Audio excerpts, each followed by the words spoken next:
So, data refers to any information that can be stored and processed by a computer is called data. And it can include number, images, text, audios, and more. Actually, data is the raw material used in programming and forms the basic performing various operations and calculations. And if we talk example, in a student database, the data cloud includes student names, images, grades, and contact information. So it is data, like name is a data, age is a data, grade is a data, and contact information. Now data types.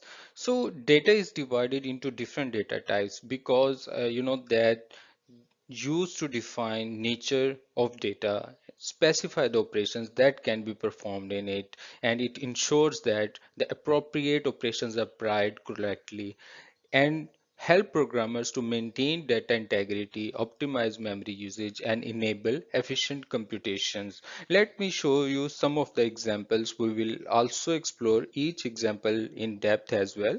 And you can see that there are different data types: integer, floating, point, and character, string, boolean, array, structure types, and pointer. So let me explain you further. For example, integer used to represent the only whole numbers like 5, 10, 0, and floating point used to represent decimals numbers like 3.14, 0.5, minus 0.5, and any decimal number.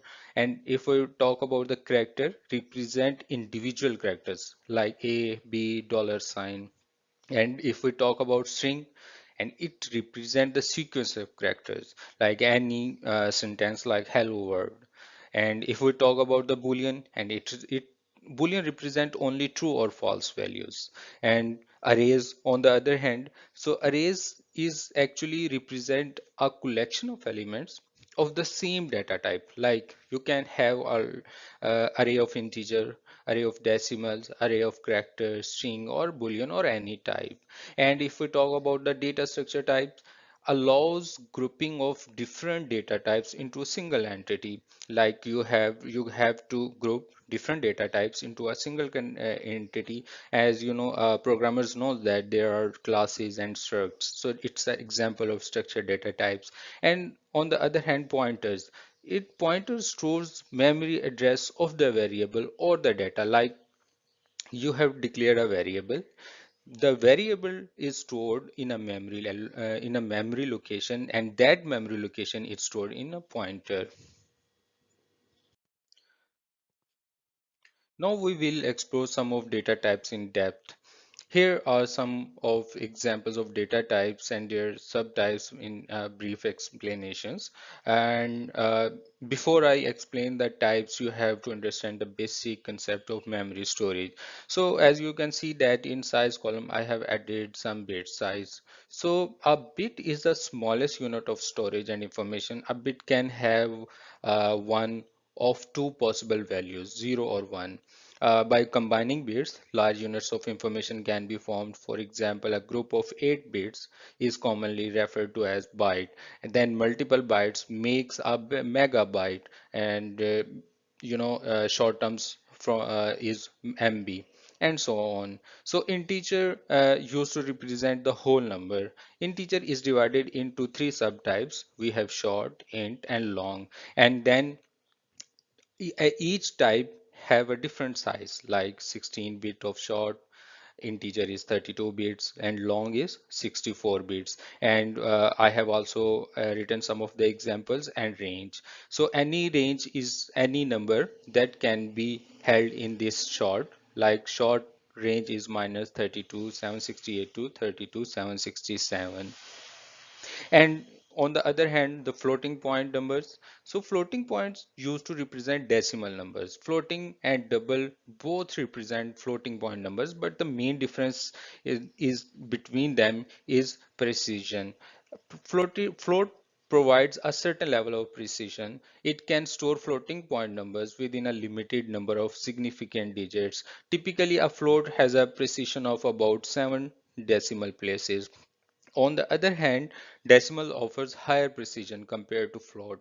It can store decimal numbers with much greater of significant numbers and digits. The precision of decimal can be adjusted to fit the specific needs of an application. Now let's talk about how these types can contribute to program speed and memory efficiency. When you are creating programs, you have to store and declare a variable to store your data. Now you know that what is your requirement. Like if you have the requirement, you have to store a age. Then you know that you can use short, as our requirement will be fit in this a short range. And if your requirement is to save world's population, then you have to use long, as you know that the numbers you have to save comes under the long range. Some same thing is applied on the floating point numbers. This can result in faster data manipulation and arithmetic operations. No, the next data type is character. The character data type represent individual character, and it is typically denoted as char in programming languages. So if we talk about its size of data type char is commonly is 1 byte, although it can be depending on the programming languages and the characters encoding being used, and its range also depend on the encoding being used. So for example, most commonly used encoding is ASCII, and which represent a set of 128 character from 0 to 127. And there is an example I have written. For example, you have to store a grade A, and so what will you will do, you will declare a variable of data type char, and you can name it grade, and then you can assign a value A. Each character is represented by its corresponding numeric value in the character set. The next data type is Boolean. Uh, the Boolean data type represent a logical value that can be either true or false. It is typically denoted as bool in programming languages.